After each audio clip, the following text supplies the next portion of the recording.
बालकांड के 228वें दोहे में गोस्वामी तुलसीदास जी कहते हैं, तासु दशा देखी सखनिहा पुलक गात जलु नैना, कहू कारणु निज हरस कर पूछे ही सब मृदु बैन। मृदु बनकर के सब पूछती हैं। अभी हम लोगों ने चर्चा की कि एक सखी सीता जी का साथ छोड़कर फुलवारी देखने चली गई, वहां उसने उन दोनों भाइयों को देखा।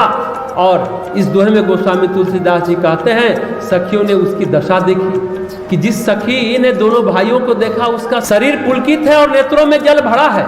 सब कोमल वाणी से पूछने लगी, अरे अपनी प्रसन्नता का कारण बता।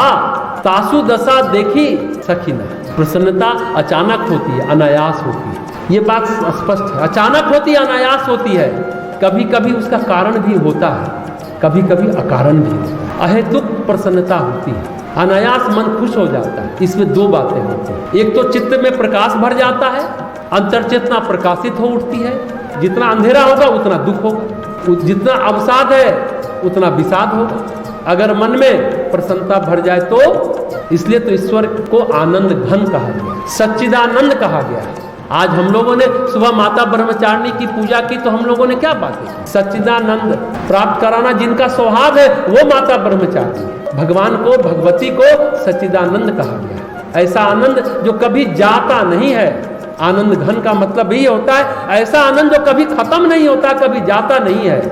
हमारे जीवन के अवसाद का कारण हमारे जीवन का अंधेरा है। अगर कोई ऐसी अवस्था मिल जाए जिसमें हमारा जीवन केवल और केवल प्रकाश से भर जाए तो हम कभी भी दुख से, संसार से, पीड़ा से परेशान नहीं होंगे। क्यों नहीं होंगे?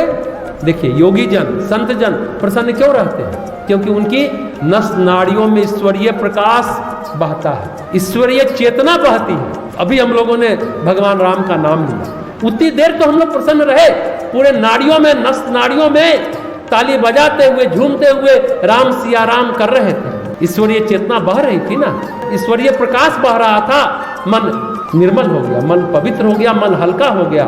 सारा डिप्रेशन, सारा अवसाद कहते हैं कीर्तन भजन से चला जाता है, क्योंकि कीर्तन भजन में ईश्वरीय प्रकाश बहता है, ईश्वरीय चेतना बहती है। इसलिए संत जन, योगी जन, भक्त जन हमेशा दुख भी है तो है, लेकिन प्रसन्न रहते हैं, क्योंकि प्रकाश अंदर बाहर बहता रहता है। जब भगवान श्री राम और लक्ष्मण को देखा उस सखी ने, तो उनको अलौकिक प्रकाश जो उनके व्यक्तित्व में था, चरित्र में था, जो उनके अंदर दैवी अंश था, वो देखी सखी ने। और वो प्रकाश उस सखी में संप्रेषित हो गया, घुस गया। तो उसकी दशा कैसी हो गई आप सोच सकते हैं। मन प्रसन्नता से भर गया। कैसी दशा होगी कल्पना करिए।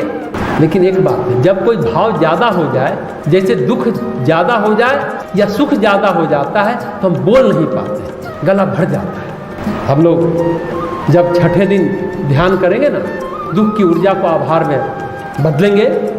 छठे दिन विशुद्धि चक्र पर जब ध्यान करेंगे, वही स्थिति सखी की।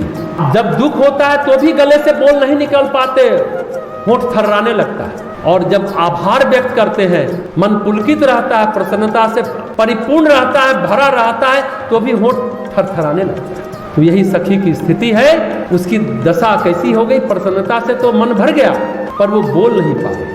देखिए उस समय क्या होता है, केवल आंखें बोलती हैं, आंखों से आंसू झलक जाता है, छलकता है आंसू, आंखों में से आंसू छलकने लगते हैं। अब देखिए, जब सखियों ने उसकी दशा देखी, उसका शरीर पुलकित है, नैनों में जल भरा है, तो कोमल वाणी से पूछती है उसकी प्रसन्नता का कारण। अरे बताओ क्या हुआ?